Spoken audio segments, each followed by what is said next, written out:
पहला सेट था कल जो लिखा गया था लास्ट में, उसमें S1 था अपने पास x, x square, x cube, x की power 4 up to so on. इस तरीके से ये सेट चलता है। यही सेट था पहला। लिखने का तरीका इसमें ये होगा, लिखना singleton x is always linearly independent। अब हम इसके टुकड़े पर काम करें। जो पहला सिंगलटन x आएगा वह हमेशा कैसा होगा, LI होगा। अब रही बात x स्क्वायर की, x square can not be generated by the x। जब x square can not be generated by x होगा तो इसका मतलब साफ है कि x और x स्क्वायर दोनों का कलेक्शन हमेशा कैसा रहेगा, लीनियरली इंडिपेंडेंट। थ्योरम याद आ रही है? थ्योरम में हमने क्या कहा था? कहा गया था कि अगर आपका set alpha 1, alpha 2, alpha 3 so on alpha n, ये दिया गया सेट कैसा है, लीनियरली इंडिपेंडेंट है। And any beta does not belong to the linear span of alpha 1, alpha 2 so on alpha n। अगर ये बीटा स्पैन में बिलोंग नहीं करता तो बीटा को मर्ज करने के बाद जो सेट बनेगा alpha 1, alpha 2, alpha 3 so on alpha n, और मर्ज कर दो कितना, बीटा, ये सेट भी पक्का कैसा होगा, इनिशियल सेट LI है, आपके द्वारा लिया गया वेक्टर इसके स्पैन में शामिल नहीं है, तो इसका मतलब बीटा को मिलाने के बाद भी नया बना हुआ सेट कैसा रहेगा, LI। क्लियर है ये बातें? अगली बात सुनिए, x square does not belong to the linear span of x। सही है गलत? अब ये बताओ x का स्पैन करोगे तो क्या बनेगा, 2x, 3x, 1/2x, 4x, 4/3x, जो भी बनेगा वो x की पावर 1 का ही टर्म बनेगा। x स्क्वायर का तो कोई टर्म नहीं बनेगा, क्योंकि अगर किसी को ये लग रहा है कि आप x से x स्क्वायर बना सकते हो x का मल्टीप्लाई करके, तो ये आप नहीं कर सकते। आपको फील्ड से एलिमेंट को उठा करके इस पर मल्टीप्लाई करना है, ना कि वेक्टर स्पेस का उठा करके मल्टीप्लाई करना है। क्लियर हुआ? x वेक्टर स्पेस का मेंबर है। अगर x की बात करें तो वो वेक्टर स्पेस का मेंबर है, वो खुद अपने ऊपर मल्टीप्लाई नहीं होगा। लीनियर कॉम्बिनेशन बनाना है, ना कि मल्टीपल बनाना है। मल्टीपल बनाना होता तो हम मल्टीप्लाई कर सकते थे, आज की तारीख में मल्टीपल नहीं बल्कि क्या बनाना पड़ेगा, लीनियर स्पैन करना पड़ेगा, लीनियर कॉम्बिनेशन बनाना पड़ेगा। और लीनियर कॉम्बिनेशन का मतलब होता है कुछ जोड़ना, मल्टीप्लाई नहीं होगा। तो इसका मतलब x square does not belong to the linear span of x। This implies that collection x, x square, ये सेट पहले भी क्या था, मर्जिंग के बाद भी क्या रहेगा, इज लीनियरली इंडिपेंडेंट। किसी को कोई दिक्कत? अच्छा, फिर अगला देखना इस तरीके से। अगली बात हमको पता है x cube does not belong to the, ये बताओ इधर डिग्री कितनी, इधर डिग्री कितनी, जब इन दोनों का हर पॉसिबल कॉम्बिनेशन तैयार करोगे एटमोस्ट डिग्री कितनी बनेगी, और आपको दी कितनी गई है, 3। यानी this does not belong to the linear span of x, x square. और अगर इसके स्पैन में नहीं है, पहले भी सेट LI था, this implies that x square x की power 3 is also linearly independent. Continuing in this way, our given set is also linearly independent. Continuing in this way,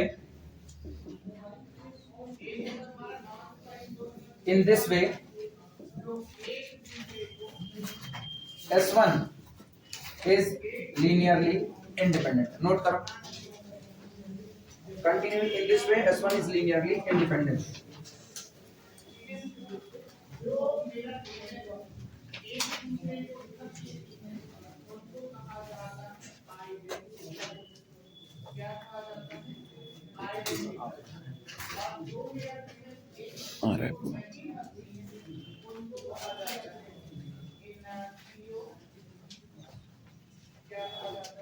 का डिफरेंशियल इक्वेशन संडे टाइमिंग अभी group में पहुंच जाएगी।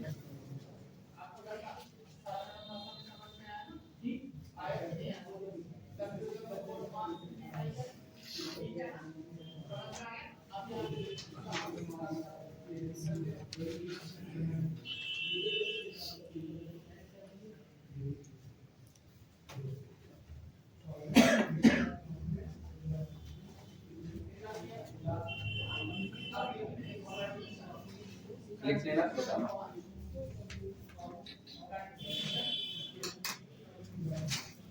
दो ही करेंगे, बाकी दो तुमको करना पड़ेगा। 4 लिखाए थे, कितना था? 4 था ना, 2 हम करेंगे 2 तुम करेंगे।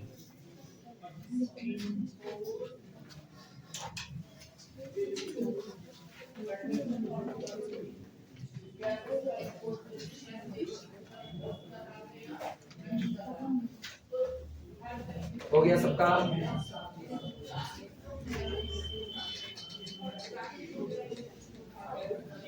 दूसरा सेट लिखना S2 जो दिया गया है,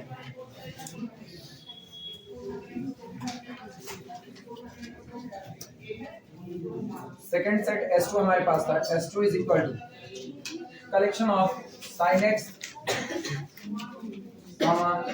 sin 2x sin 3x अब टू सो ऑन, इस तरीके से चलता जाएगा। फिर वही बात लिखना डिट्टो पुराने वाले तरीके से। ये बताना singleton sin x is always linearly independent. ये हमेशा कैसा होगा? लीनियरली इंडिपेंडेंट होगा। कोई ये नहीं कहना कि मतलब ये जीरो भी हो जाएगा x की किसी पर्टिकुलर वैल्यू पे, नहीं, वो x की किसी पर्टिकुलर वैल्यू के लिए होगा। क्या अभी आपको x की कोई वैल्यू दी गई है तो ये केवल और केवल एक एक्सप्रेशंस है, ये जीरो होने वाला नहीं है। एक एक्सप्रेशंस तब तक एक्सप्रेशंस ही रहता है जब तक आप उसको डोमेन नहीं देते हो। डोमेन देने के बाद वो क्या बन जाता है? फंक्शन बन जाता है। तो फिलहाल अभी हमने इसको कोई डोमेन नहीं दिया कि आप x की वैल्यू भर करके बताना चालू करो। सिंगलटन sin x हमेशा कैसा रहेगा? li रहेगा। अच्छा, अगर ये li है तो आप गौर करना, since sin 2x does not belong to the, ये बताओ sin x का स्पैन करोगे तो क्या बनेगा? 1/2 sin x, 2 sin x, 3 sin x, 4 sin x, 4/8 sin x, जो भी बनेगा वो sin x का मल्टीपल बनेगा। क्लियर है? तो इसका मतलब sin 2x does not belong to the linear span of sin x। और अगर ये इसके लीनियर स्पैन में नहीं बिलोंग करता तो this implies that new set sin x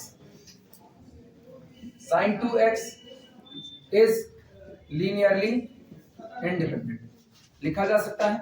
फिर अगला काम, sin 3x does not belong to the linear span of sin x sin 2x,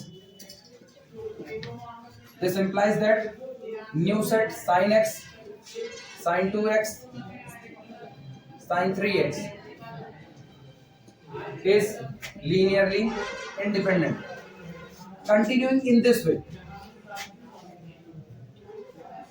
continuing in this way, इस तरीके से आगे बढ़ते हुए, continuing in this way, main set S2 must be linearly independent। S2 भी कैसा होगा? linearly independent होगा।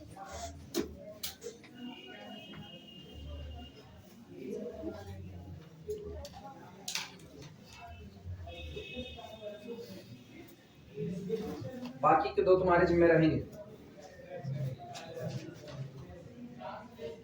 उसके लिए अपने हिसाब से जगह छोड़ देना। हम अगला न्यूमेरिकल उठा रहे हैं जिसमें अब हम मैट्रिक्स की बात करेंगे। जब मैट्रिक्स कब LI होगी, कब LD होगी, मैट्रिक्स का कलेक्शन।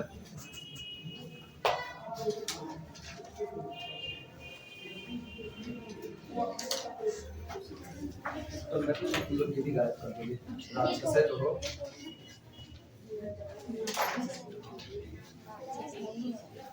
चले शुरू किया जाए, ये पूरा लिख लो तब अगला से।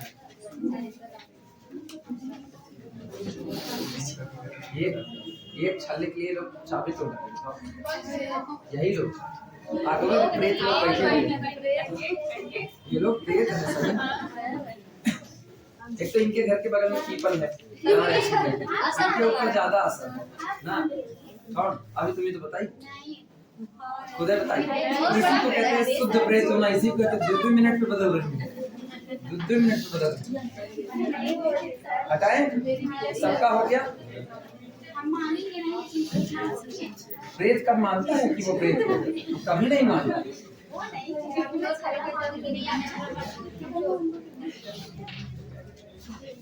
मानने जब डाकिनी जैसे नोच नहीं छल रहे हैं तो मानने की जरूरत नहीं।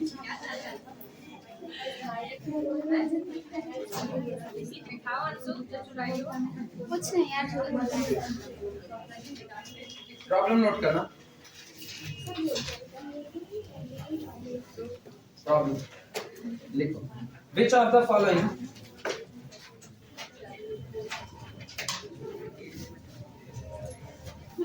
which of the following is a linearly independent set of vectors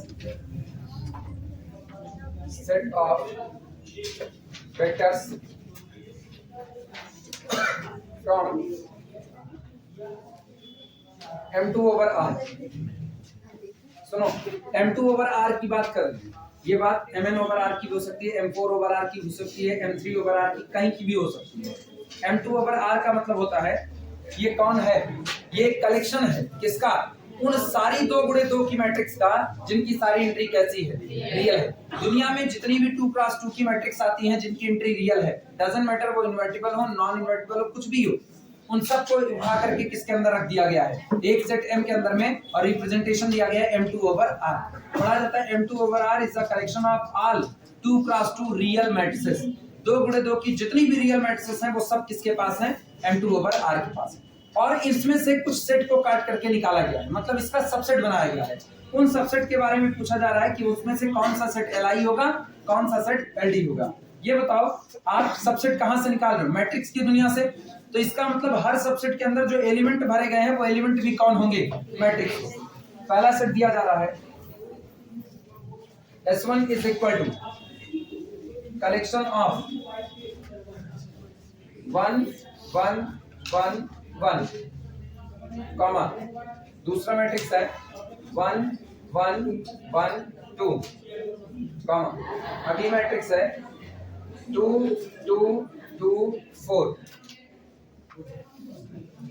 दूसरा S2 is equal to, S2 हमें दिया गया है 1 1 0 0 कॉमा 1 2 0 0 कॉमा 0 0 0 1 कॉमा 0 0 1 2। तीसरा लिखना, third S3 is equal to collection है 1 2 0 0 कॉमा, अगला है 1 3 0 0। नेक्स्ट है 12 15 0 0। चौथा S4 is equal to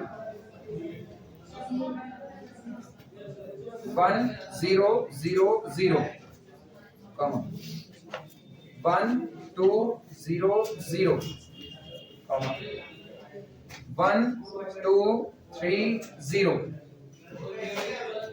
1 2 3 4 comma, अगली मैट्रिक्स है 5 6 7 8।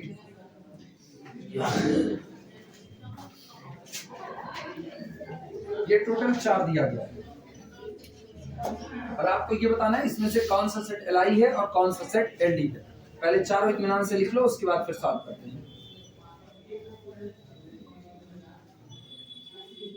जैसे इसमें प्रोसेस अपनाएंगे ना, अगर ये 3 गुणे 3 का कलेक्शन दिया गया होगा तब पर भी यही प्रोसेस लगेगा, 4 गुणे 4 का होगा सेम प्रोसेस लगेगा।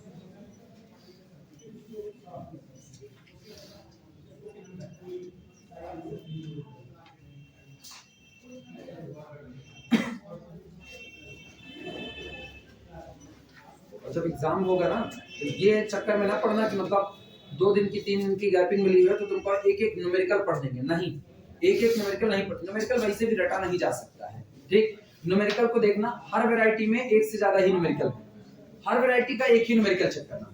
जैसे पॉलिनोमियल को उठाओ ना, तो पॉलिनोमियल में सबसे लास्ट वाला देख लेना, सबसे आखिरी वाला जो सबसे बड़ा सेट है, इसको पढ़ना होगा ना तो सबसे आखिरी वाला यही देख लेना कैसे हुआ, और उसके बाद फिर बाकी वाले उसी तरीके से होंगे। अगर एग्जाम टाइम में तुमको गैपिंग 2 दिन की मिली और तुम इस चक्कर में हो कि हम पूरा का पूरा एक तरफ से सारे न्यूमेरिकल देख लेंगे, नहीं पॉसिबल है, क्योंकि न्यूमेरिकल हम वैसे भी बहुत ज्यादा कर रहे हैं, कम नहीं है, शुरू से लेके आखिरी तक हम न्यूमेरिकल भरे रहेंगे।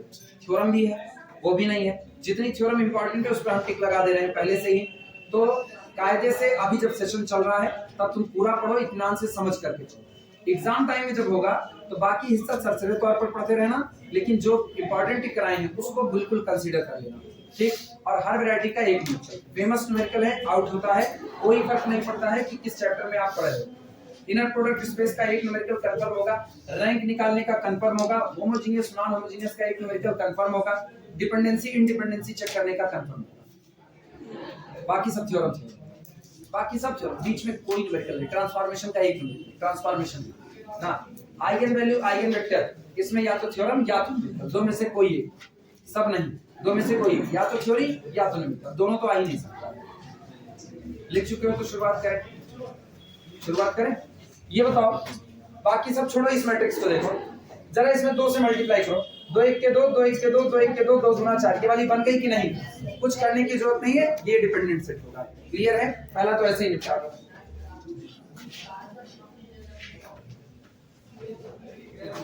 हटाए पूरा,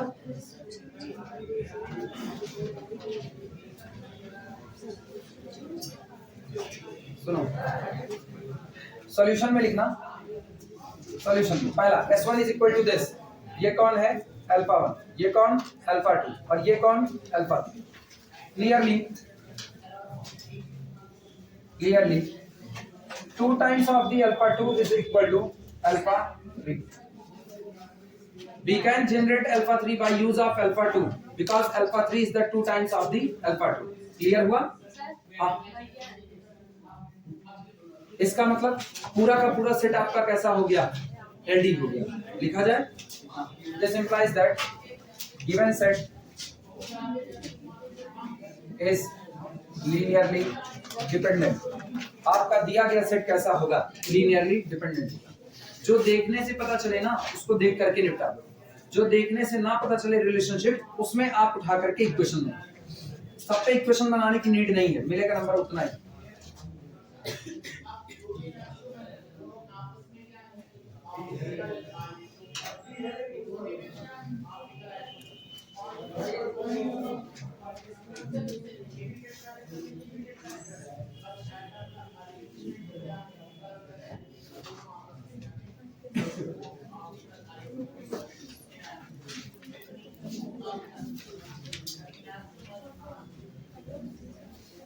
लिखे ना तो बताना।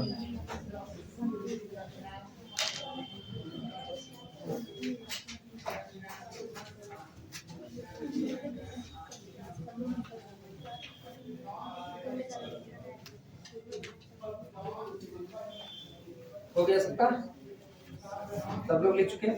अब सुन, अभी तुमको ना परेशान ना, अभी एक लंबा इक्वेशन बना करके फिर तुमको शॉर्टकट दिखाएंगे। इसको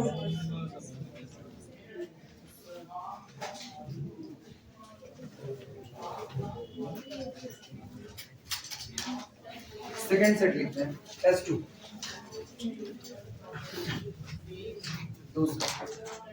S2 is equal to collection of 1 1 0 0। अगला है 1 2 0 0। अगला बनेगा 0 0 1। कितना था? 1 - 1 कितना था? ये कितना था? कहाँ पर? 0 0 0 1 जाने के वहाँ 0 2 1 पहले 2 1 पोजीशन इसका मतलब चेंज हो गया। फिर बोलते हैं 1 1 0 0 1 2 0 0 0 0 0 1 0 1 लिखे थे।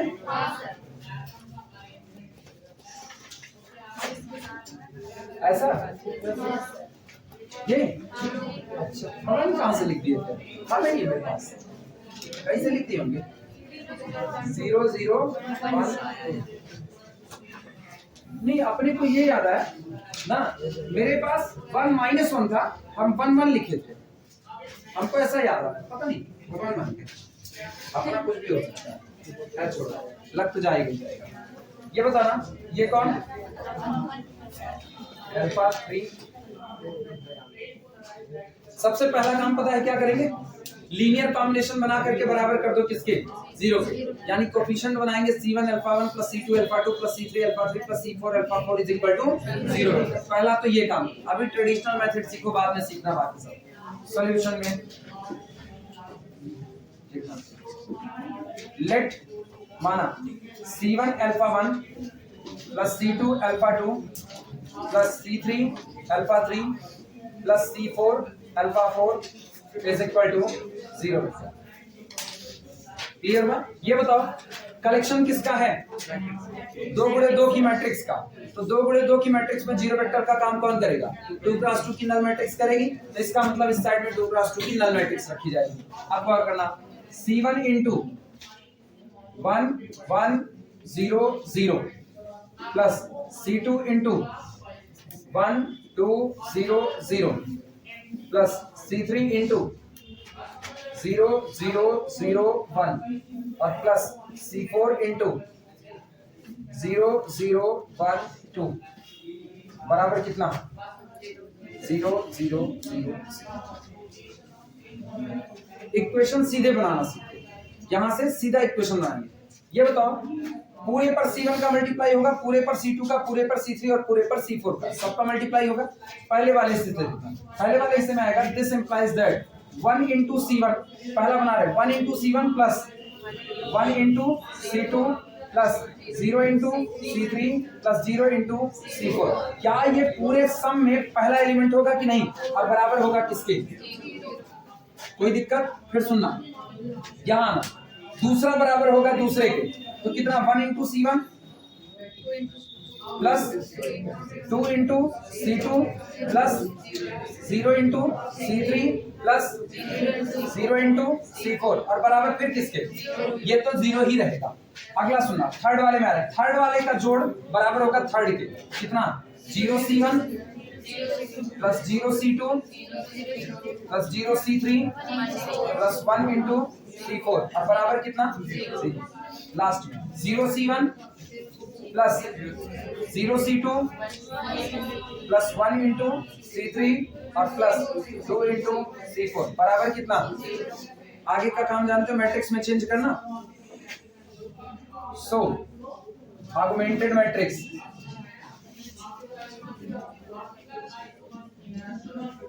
सो ऑगमेंटेड मैट्रिक्स बी। ये एरिया 51 में तो नहीं आया, अरे बच्चा हम कौन सा ऑगमेंटेड मैट्रिक्स बी, एक कोफिशिएंट एक variable C1 C2 C3 C4 उधर का 0, लेकिन बनाएंगे सीधे आर्गुमेंट, बनाएंगे सीधे आर्गुमेंट। बोलना पहला कॉलम किसकी वजह से, 1 1 0 0, दूसरा कॉलम 1 2 0 0, तीसरा कॉलम 0 0 0 1, चौथा कॉलम 0 0 1 2 और ये डॉटेड लाइन इधर का कांस्टेंट फैक्टर 0 0 0 0 बन गया। अब सुनो, अच्छा पहले इतना लिख लो तब सुनो, पहले इतना लिख लो इत्मीनान से।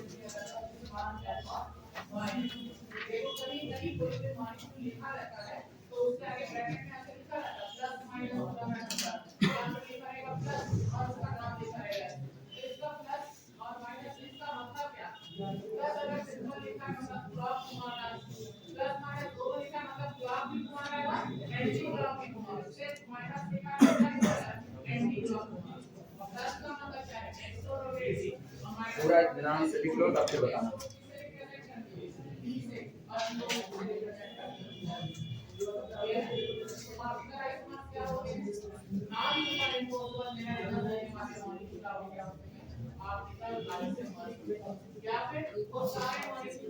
मैट्रिक्स सिमेट्रिक नजर आ रही है ना, मैट्रिक्स सिमेट्रिक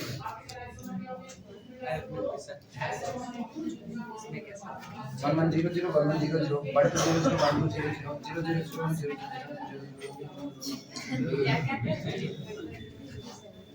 नहीं दिस नहीं क्या पूरा पढ़ेंगे हम लोग, सुने नहीं, कान में तेल डालो मिट्टी का, तब सुना मिट्टी का पूरा पढ़ेंगे। नहीं माचिस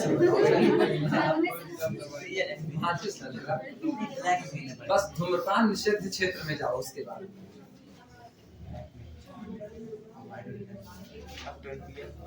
पहले पूरा लिखना था फिर शुरुआत करते हैं। हाँ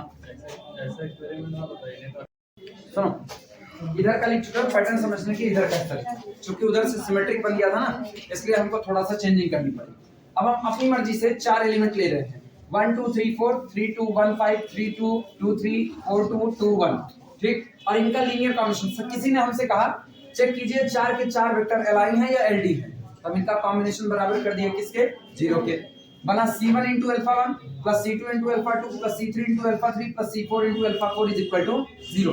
पहला इक्वेशन सुनना, पहला equation 1 into C1 plus 3 into C2 plus 3 into C3 plus 4 into C4 is equal to 0, पहला इक्वेशन। दूसरा equation 2C1 plus 2C2 plus 2C3 plus 2C4 is equal to 0। तीसरा equation 3C1 plus 1C2 plus 2C3 plus 2C4 is equal to 0। चौथा 4C1 plus 5C2 plus 3C3 plus 1C4 is equal to 0। अगर इसकी matrix बनाई जाए तो सोचो इसकी coefficient matrix क्या होगी, 1 2 3 4, पहला बना। अच्छा अगला कौन होगा, 3 2 1 और कितना 5, अगला 3 2 2 3, अगला होता 4 2 2 1 और 0 0 0। क्या ये सिमेट्रिक है, क्या ये सिमेट्रिक है, नहीं है। 1 3 3 4 1 2 3 4, पहला ही बदल गया, सिमेट्रिक तो नहीं है। अब जरा देखो इसके कॉलम आप सीधे कैसे बना सकते हो, ये बताना। रुको, पहली वाली रो देखना, 1 3 3 4 1 3 3 4, पहली रो। दूसरी रो 2 2 2 2 2 2 2 2, दूसरी रो। तीसरा देखना 3 1 2 2 3 1 2 2, थर्ड रो आ गई 4 3 1 4 5 3 1, इस तरह से बना। अच्छा अब कॉलम बनाना सुनो, कॉलम कैसे बना, इस पूरी मैट्रिक्स को ओपन कर दो, 1 2 3 4 1 2 3 4, पहला कॉलम बना कि नहीं। अगला देखना दूसरा कॉलम इस मैट्रिक्स से बना, पहला कॉलम अल्फा 1 से बनता है, दूसरा कॉलम अल्फा 2 से बनता है, तीसरा कॉलम अल्फा 3 से बनता है, चौथा कॉलम अल्फा 4 से बनता है। तो पहला कॉलम बनेगा केवल और केवल इनकी वजह से, ओपन कर दो 1 2 3 4, जैसे पढ़ा जाता है A11 A12 A21 A22, उसी क्रम में 1 2 3 4। अगला देखना 3 2 1 5 3 2 1 5 3 2 2 3 3 2 2 3 4 2 2 1 4 2 2 1। सीधे बना सकते हैं कि नहीं, मतलब हमको एक इक्वेशन तैयार करने की जरूरत नहीं, अगर हमको सिस्टमैटिक लिखना ना तभी हम इस पूरे के पूरे इक्वेशन को लिखेंगे। हम ये शॉर्ट ट्रिक केवल तब के लिए बता रहे हैं जब तुम्हारे पास टाइम कम बचेगा तब के लिए, अदरवाइज तुमको पूरा प्रॉपर वे में लेकर के चलना है। काहे के लिए, अगर तुम शॉर्टकट में भागोगे एग्जामिनर को इतनी गर्ज नहीं पड़ी है कि वो बैठ करके तुम्हारी बात को समझने की कोशिश करे, नहीं, वो अलग से इक्वेशन नहीं बनाएगा, तुम उसको सब कुछ करके दिखाओ कि हाँ तुमने एक लीनियर कॉम्बिनेशन तैयार किया था, उसको तुमने 0 के बराबर किया था, फिर तुमने इन सिस्टम को निकाला, सिस्टम का आपने फिर सॉल्यूशन निकालने की कोशिश की और तब आपको फ्री वेरिएबल मिला, इसलिए आप एलडी बोल रहे हो। सीधा काम नहीं कर सकते, हाँ वक्त कम है तो तुम कह सकते हो by solving these या by performing the linear combination and then get some equation we get this। अब सीधे बना, बोलो पहला कॉलम किससे बना, अल्फा 1 से। अल्फा 1 कौन है, पहली मैट्रिक्स है, तो पहली मैट्रिक्स को उसी क्रम में खोलो और एक कॉलम के रूप में सजा दो। दूसरा कॉलम किससे बना, अल्फा 2 से। अल्फा 2 कौन है, सेकंड मैट्रिक्स है, मैट्रिक्स को ओपन करो और उसके बाद 3 2 1 4, पैटर्न याद रखना, कोई उल्टा नहीं पड़ेगा, दिस दिस दिस दिस, सब गड़बड़ा जाएगा। आई बात समझ में। ये कौन होता है, A11, फिर अगला कौन आता है A12, खत्म। अब कौन आएगा A21, फिर कौन आएगा A22। अगर ये 3 गुणे 3 की होती ना सेम पैटर्न होता, 3 गुणे 3 की, जैसे हम लिखते हैं मैट्रिक्स, मान लो 1 2 3 4 2 1 1 2 3 लिखे 1 3 3 लिखे, अरे यार सेम गए काम से, 3 2 1 ये फॉर्म। अब कोई हमसे कहता है इससे कॉलम बनाने को ना, हम पहला कॉलम ये बनाते 1 3 3, इसके बाद फिर 4 2 1, फिर 3 2 1, इस तरीके से बनता। आई बात समझना, 3 गुणे 3 तो भारी पड़ता।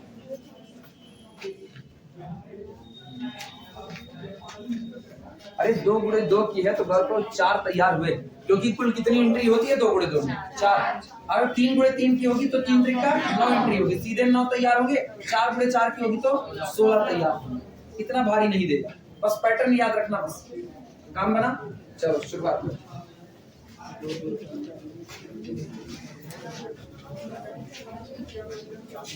इसमें गड़बड़ी थी, ये इसलिए लिखना पड़ा ना, ये सिमेट्रिक था, इसमें रो कॉलम कुल बन रहा था। इसमें देखो 1 1 0 0 दोनों तरफा चल रहा है, इसीलिए बदल दिए। This is equivalent. आओ सॉल्व करते हैं। ये बताना क्या ये पाइवट है, नीचे वाले को क्या किया जाए 0, यानी ऑपरेशन लगेगा R2 goes to R2 minus कितना R1। तो पहली रो तो एज इट इज 1 1 0 0, दूसरी रो 1 माइनस 1 0, 2 माइनस 1 1, 0 माइनस 0 0, 0 माइनस 0 0। अच्छा इधर वाला तो ये रहेगा। अगला ना ये सब एज इट इज छोड़ देना, एक और चेंजिंग ना कर दें, इनको फ्लिप कर दें, यानी R3 गोज टू R4 और R4 गोज टू R3। कितना होगा 0 0 1 2 0 0 0 1, यहाँ पर 0। ये बताओ क्या ये पाइवट है, क्या ये पाइवट है, क्या ये पाइवट है और क्या ये पाइवट। 4 के 4 कॉलम पाइवट हो गए, 4 के 4 कॉलम पाइवट हो गए। इसका मतलब साफ है कि आपको केवल और केवल कैसा सॉल्यूशन मिलेगा, ओनली ट्रिवियल। ओनली ट्रिवियल का मतलब C1 बराबर C2 बराबर C3 बराबर C4 बराबर कितना 0, बस और कुछ नहीं। और सोचो जब सारे कोएफिशिएंट 0 मिले तो आपका सेट कैसा हुआ, Li। काम खत्म नहीं हुआ। क्लियर हुआ। लिखने का तरीका कुछ भी लिखो, लिखने के तरीके में ऐसा भी लिख सकते हो, rank of the coefficient matrix is equal to number of the variable, चाहे ऐसा कहो और चाहे मेरी बात में कहो rank of the matrix is equal to total number of pivot, या फिर सीधे बोलो since all column pivoted, since all column pivoted implies that there does not exist any free variable,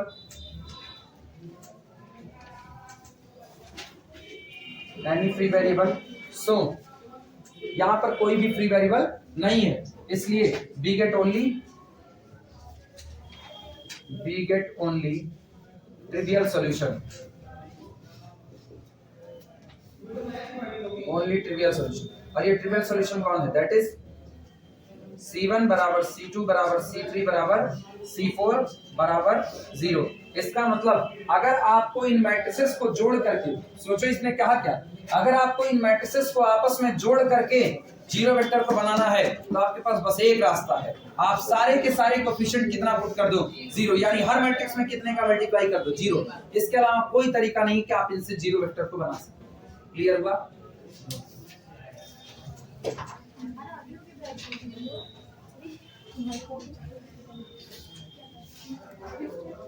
सीधे गुंडाई करते हैं, काफी उनकी छज्जे लटकी हुई है, जैसे दुर्गा पूजा में लोग ऐसे छज्जे छापते हैं। अच्छा तुम्हारी तिरछा लिखने का आदत ना, मैक्सिमम लोग तिरछे लिखते हैं, सीधी कॉपी बहुत कम लोग करते हैं। सीधी कॉपी नहीं लिखी जाती है, क्या लिख पाएंगे हम ही लिख लेंगे, क्या लिख पाएंगे, बोर्ड सीधा ही है। बताओ सीधे बोर्ड पे लिख रहे, सीधी कॉपी नहीं लिख पाएंगे, कौन सा। अगर तुम लोगों की तरह तिरछे लिखने का आदत होती ना तो उधर एक एंगल लगाना पड़ता, तो बोर्डवा उसमें बांध के लिखते हैं।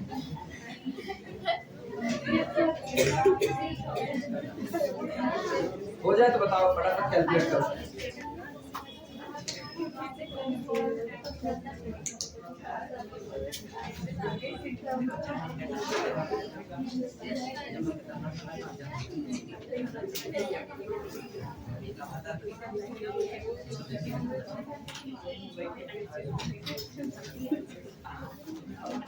पल्ले बड़ा कैसे होगा ये, समझ आया कुछ।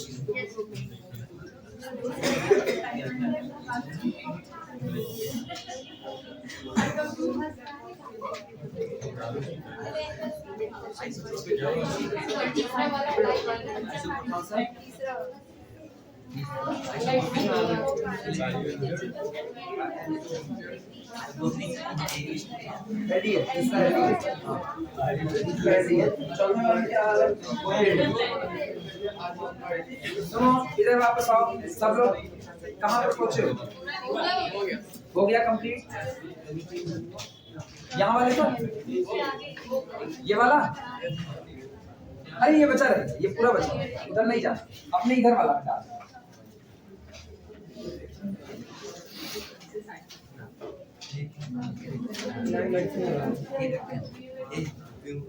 चूंकि हम लोग ये पैटर्न तो समझ ही चुके हैं, तो हम लोग सीधे मैट्रिक्स बना करके काम करेंगे, सीधे मैट्रिक्स।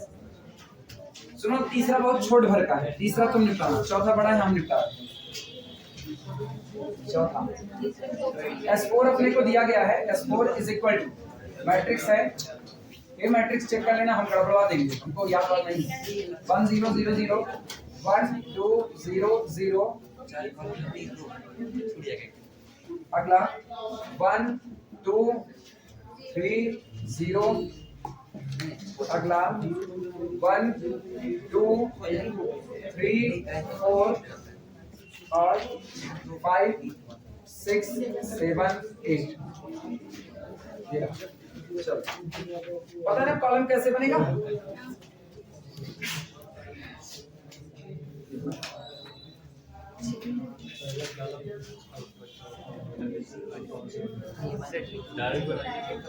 अरे डायरेक्ट बनाने के लिए लैंग्वेज सोचिए।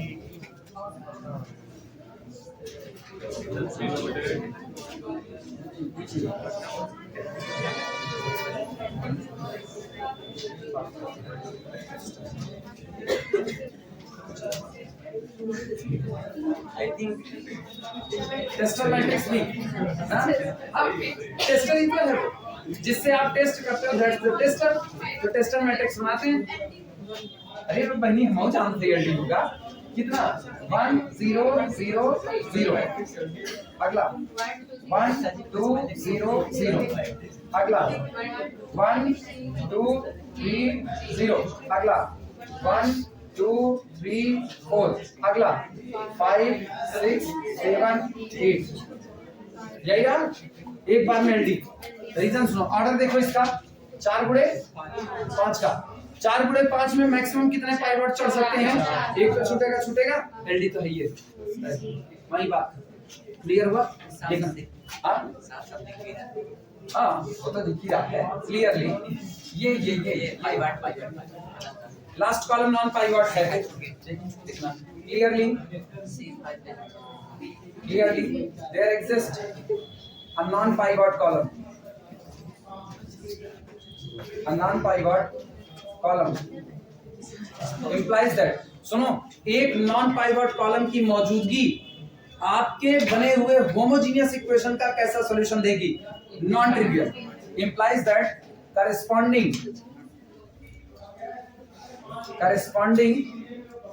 homogeneous equation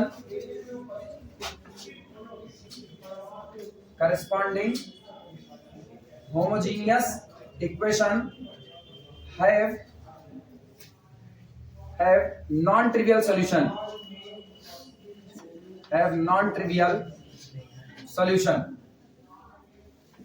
ठीक। This implies that given set is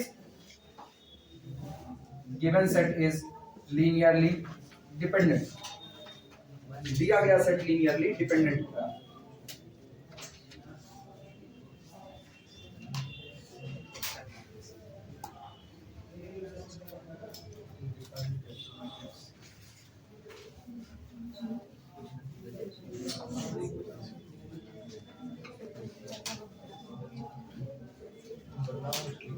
हो जाए तो अगला करना है।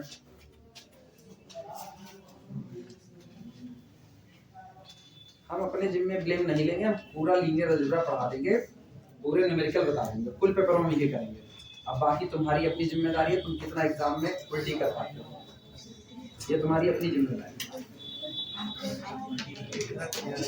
एग्जाम में तो ये तरफ उल्टी होती है। हाँ, अगर आ रहा है तो सवाल की उल्टी करोगे, यार ये भी लगा देंगे, ये भी लगा देंगे। नहीं आ रहा है तो मेरी तबीयत बहुत खराब है, आज हम थोड़ा नासाज फील कर रहे हैं, उसके बाद तबीयत नासाज है, हो गया हो तो हटाया जाएगा। हाँ लिखो ध्यान से, इतनी जल्दी नहीं है।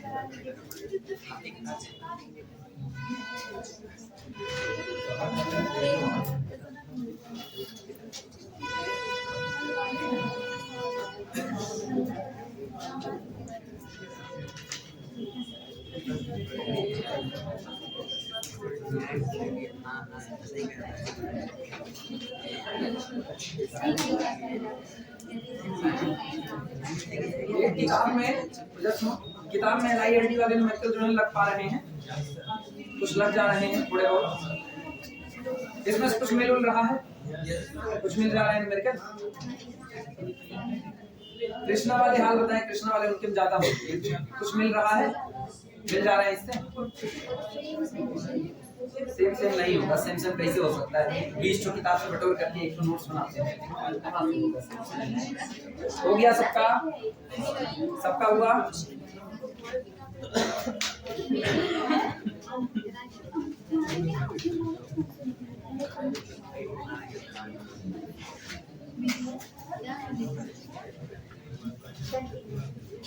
अगला न्यूमेरिकल नोट करो। Problem, consider V3 over Z3. Consider V3 over Z3. Then is capital S is equal to collection of 101, 200, 001.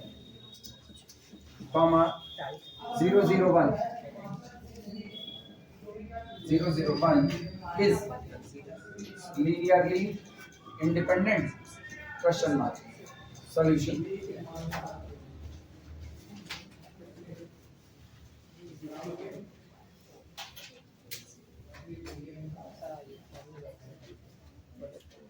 V3 over Z, V3 का मतलब ट्रिपलेट का कलेक्शन, ठीक। और उस ट्रिपलेट के अंदर की एंट्री जिस फील्ड से आएगी वो फील्ड कौन है? Z3 है। Z3 में केवल 3 एलिमेंट आते हैं बस। Z3 के अंदर में पहला एलिमेंट होता है 0, दूसरा होता है 1 और तीसरा होता है 2। बस इसके अलावा गौर करो, तुमको जितने भी टपल दिए गए सब में 0, 1, 2 का इस्तेमाल है और किसी का इस्तेमाल है भी। क्लियर है ये बातें? अब ये पूछ रहा है कि अगर आपका जो वेक्टर स्पेस है वो V3 over Z3 है, मतलब फील्ड तो आपकी Z3 की है, लेकिन इसके अंदर जो मेंबर है वो मेंबर कैसे हैं? ट्रिपलेट टाइप में है। तो उसमें से एक सेट को काट करके निकाल दिया गया है और पूछ रहा है ये सेट इस पर एलाई होगा या नहीं होगा। काम मेरा वही है, इनसे फॉर्मुलेट करना इक्वेशन को, मतलब इनसे एक लीनियर कॉम्बिनेशन बनाएंगे, बराबर करेंगे 0 को और चेक करेंगे उसका होमोजीनियस, जो होमोजीनियस सिस्टम बना है उसका ट्रिवियल सॉल्यूशन आता है या नॉन ट्रिवियल। चलो चेक करते हैं कौन सा। हाँ, then is capital S is equal to this as I, this set li, बस ऐसा है। दो बार इज नहीं रहेगा, दो बार इज रहेगा अर्थ का अर्थ हो जाएगा। लिखना लेट माना, अच्छा क्या हम इसको अल्फा 1 कह दें, क्या इसको अल्फा 2 और इसको अल्फा 3? बोलो क्या होगा? Let C1 into alpha 1 plus C2 into alpha 2 plus C3 into alpha 3 is equal to कितना? ट्रिपलेट की दुनिया में जीरो वेक्टर कौन होगा? एक ट्रिपलेट होगा, वो भी 0, 0, 0। तो this implies that C1 into पहला कौन हुआ? 1, 0, 1 plus C2 into 2, 0, 0 plus C3 into 0, 0, 1, ठीक, इज इक्वल टू 0, 0, 0। सीधे इक्वेशन बना दे, चलेगा? 1 into C1 plus 2 into C2 plus 0 into C3 is equal to 0. 1 into C1 plus 2 into C2 plus 0 into C3 is equal to 0. 0 into C1 plus 0 into C2 plus 0 into C3 is equal to 0. अरे हो गया, खत्म, बात ही खत्म। एक मिल गया ना, free variable देगा, तय हो गया। 0, 0, 0। अगला 1 into C1 plus 0 into C2 plus 1 into C3 is equal to 0। आप चेंज करो इसको मैट्रिक्स की दुनिया में, augmented matrix B, augmented matrix B क्या बनेगी? Augmented matrix 1, 0, 1। अगला कौन? 2, 0, 0। अगला 0, 0, 0, 5।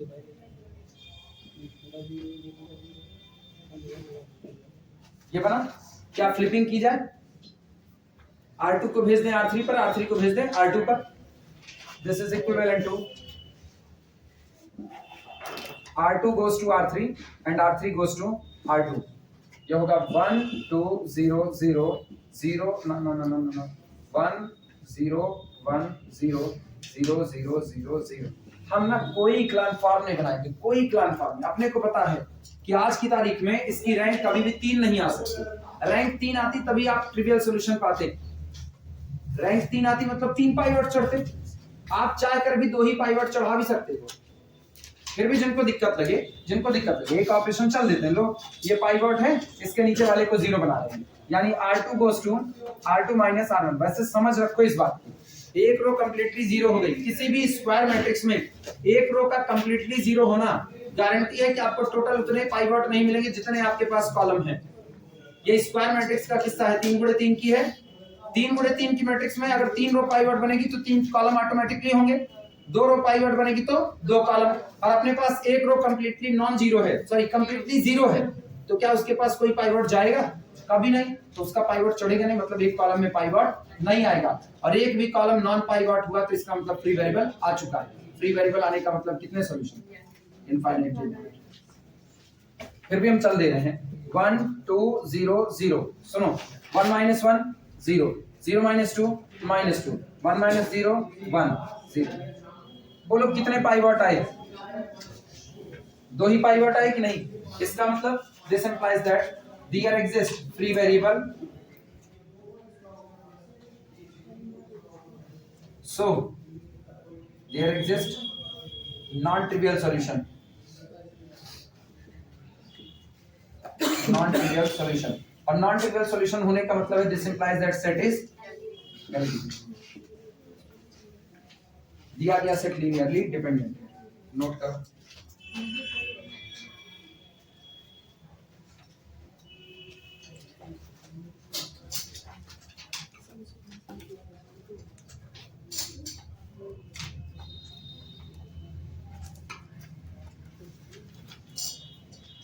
इसके बाद चैप्टर सारी थ्योरी की हो चुकी है, न्यूमेरिकल बटोर रहे हैं बस खाली। न्यूमेरिकल बटोर जाएंगे इसके, उसके बाद तुरंत स्टार्ट करेंगे बेसिस एंड डायमेंशन। तीसरा चैप्टर मोस्ट इंपॉर्टेंट चैप्टर, निश्चित तौर पर 2 थ्योरम दे करके जाएगा, निश्चित तौर पर 2 थ्योरम।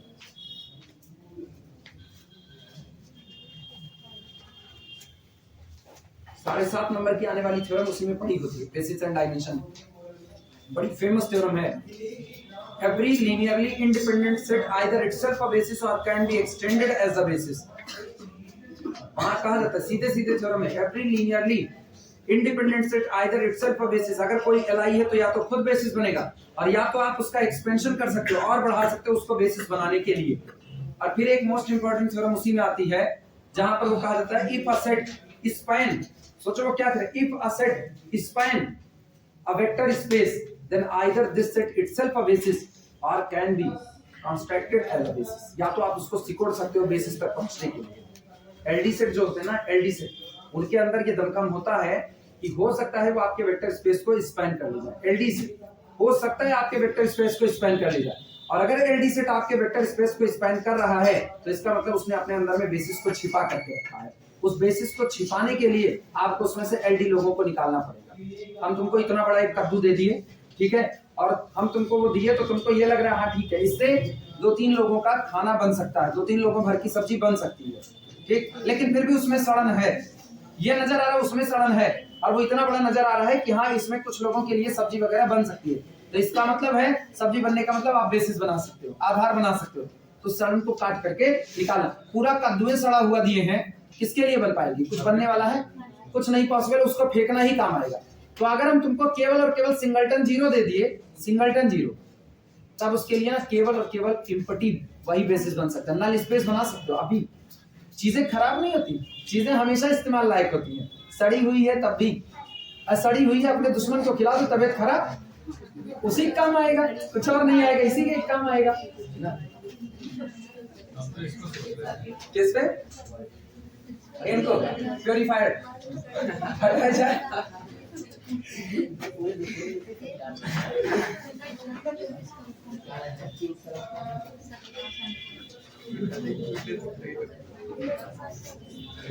अगले सवाल का जवाब दोगे, जिससे पूछेंगे वही सवाल का जवाब देगा। सवाल लिख रहे हैं, प्रॉब्लम, जिससे पूछेंगे जवाब वही देगा। इन R3 over R, in R3 over R, how many sets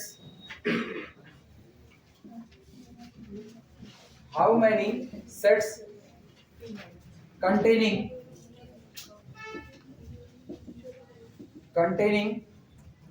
one vector are linearly independent? R3 over R में ऐसे कुल कितने सेट होंगे जो एग्जैक्टली एक वेक्टर कंटेन करें उसके बाद भी लीनियरली इंडिपेंडेंट रहें? सवाल सुन लेना, अपने आप सोच लेना, जिससे पूछेंगे वो जवाब देगा। R3 over R में ऐसे कुल कितने सेट होंगे जो एग्जैक्टली एक वेक्टर कंटेन करेंगे उसके बाद भी LI रहेंगे?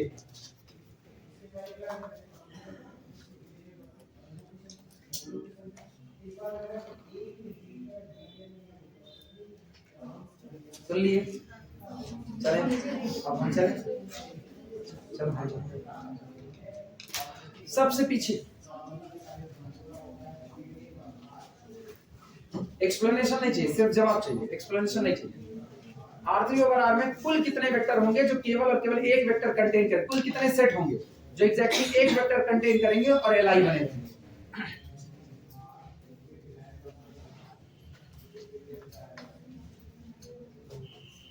टाइम लग गया, ज्यादा टाइम, बगल में। हाँ, कुल कितने वेक्टर होंगे, सॉरी कुल कितने सेट होंगे जो एग्जैक्टली एक वेक्टर कंटेन करेंगे और LI रहेंगे? एक, बगल में, आगे, हाँ तुम एक, तुम्हारे बगल कितना? एक, ठीक, आगे शिफ्ट होते जाओ आगे, कितने? हाँ तुम महामहिम कितने?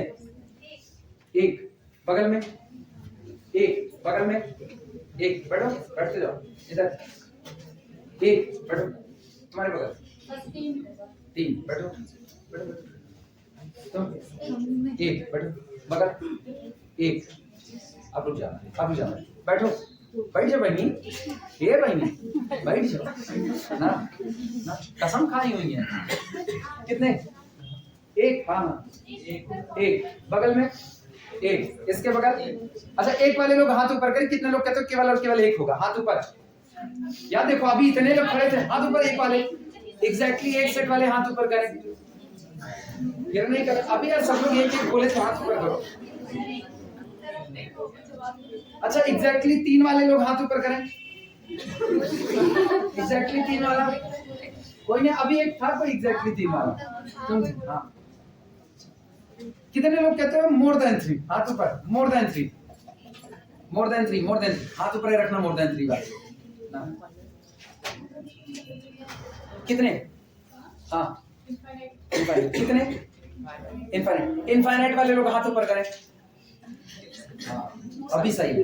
इनफाइनाइट, ये बताओ कह रहा है ऐसे कुल कितने सेट होंगे जो सिर्फ एक वेक्टर कंटेन करेंगे और LI बने रहेंगे? पूरे R3 over R में एक तो जीरो वेक्टर ही तो है जो अकेला कहीं खड़ा होगा तो LD कर देगा, अकेला, पूरी जमात में अकेला है जो अगर किसी के अंदर गया तो सिंगलटन होने के बावजूद उसको क्या कर देगा? LI। अरे थ्योरम याद करो, अच्छा जग रहे तुम लोग। ये बताओ अगर सिंगलटन नॉन जीरो वेक्टर हुआ, सिंगलटन सेट हुआ नॉन जीरो वेक्टर तो कैसा होगा? पूरे एक्स एक्सिस पर क्या पॉइंट हैं? वही ले लो, वही बना दिया। पूरे वाई एक्सिस पर कितने पॉइंट हैं? ये जिनको अभी भी नहीं विजुअलाइज हो रहा, 1 0 0 बोलो LI और LD। अगला बोलना 2 0 0 LI और LD। इन दोनों के बीच में कितने छोड़े? 1/2, 1/3, 1/4, 1/5, 1/6, बहुत छोड़े। इसके बाद वाई एक्सिस वाले आओ, वाई एक्सिस पे कुल कितने पॉइंट? तो जीरो वाले को निकाल दो, सबको अकेला अकेला छिटका करके लिखो LI और LD। LI। अब पूरे R2 में, पूरे R3 over R में घूम जाओ, कितने? R3 over R में ये रहा 2 3 2, ये लो। अगला हम बनाते हैं 2 2 2, ये रहा। अगला हम बनाएंगे 3 3 3, अगला बना देंगे 1/2 1/2 1/2, जो कहो वो बनाए। एक दो नहीं, लाखों करोड़ों नहीं, इनफाइनाइट ऐसे लोग होंगे जो अकेले आ रहे हैं लेकिन अपने सेट को क्या करके रखें, एलाई करके रखें। क्वेश्चन बहुत सीधा सा क्वेश्चन है। R3 ओवर R में कुल कितने सेट होंगे, कुल कितने सेट होंगे जो एग्जैक्टली एक वेक्टर कंटेन करेंगे, उसके बाद एलाई बने रहेंगे। एग्जैक्टली एक कंटेन करेंगे। तो अगर ये ऐसा पूछा था ना कि R3 ओवर R में कुल कितने सेट होंगे जो एग्जैक्टली एक वेक्टर कंटेन करेंगे और एलडी बने रहेंगे, तो एक तब एक होता, केवल और केवल सिंगलटन जीरो कंटेन करने वाला, और कोई ना होता। पल्ले पड़ी बातें, लैंग्वेज लिखना, सॉल्यूशन लिखो। There are infinitely, लिखो there are infinitely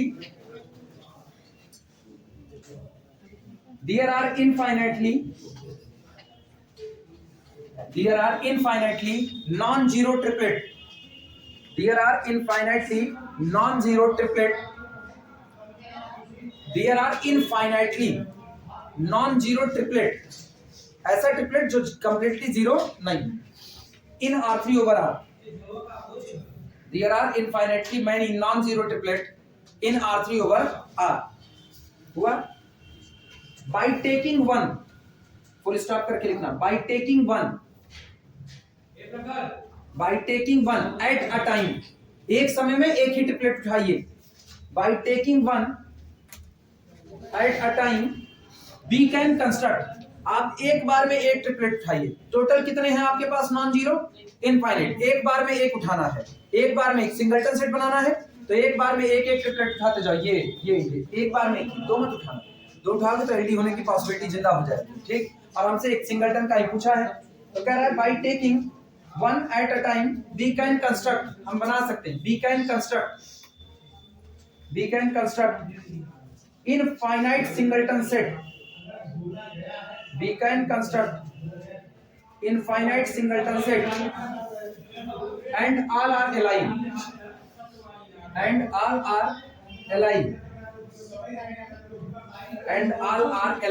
linearly independent. So answer is infinite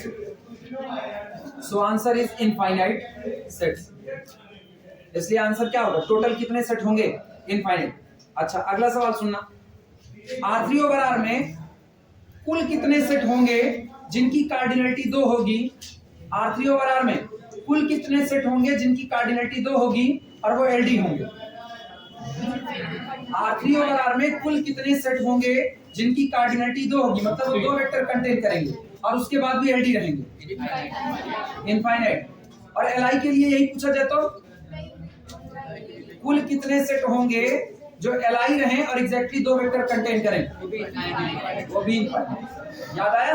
सुनो, एक्स एक्सिस पर कितने पॉइंट, वाई एक्सिस पर कितने, एक वेक्टर उठाओ एक्स एक्सिस का, एक उठाओ वाई एक्सिस का, पेयरिंग कर दो, एलआई हुआ कि नहीं हुआ।